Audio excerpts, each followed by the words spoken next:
Dinsos Batam bantah aniaya penjual tisu, sebut guling-guling sendiri sampai mobil berhenti semua. Muhammad Abdullah, yang dikenal sebagai San Gokong Batam, penjual tisu yang kerap beraksi di flyover Laluan Madani, menjadi sorotan publik setelah video insiden yang melibatkan dirinya dengan petugas dinas sosial, Dinsos, dan Satpol PP viral di media sosial. Dalam rekaman tersebut, terlihat Abdullah berusaha mengamankan diri di tepi jalan, yang memicu spekulasi ia dianiaya oleh petugas. Kepala Dinas Sosial dan Pemberdayaan Masyarakat Kota Batam, Leo Putra, membantah keras tuduhan tersebut. Selama 7 hingga 8 tahun saya di Dinsos, tidak pernah kami melakukan penertiban dengan pemukulan.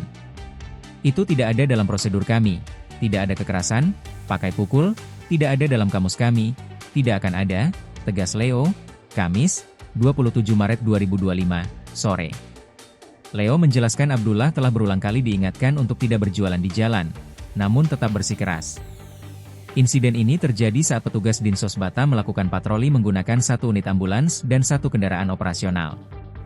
Leo menambahkan Abdullah tiba-tiba datang dengan sepeda motor dan mengetok pintu ambulans Dinsos.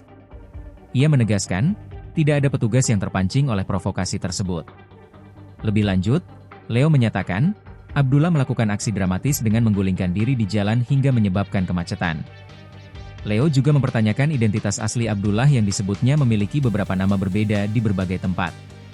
Terkait laporan yang menyebut adanya penganiayaan oleh oknum Dinsos, Leo menegaskan, pihaknya siap mematuhi aturan hukum.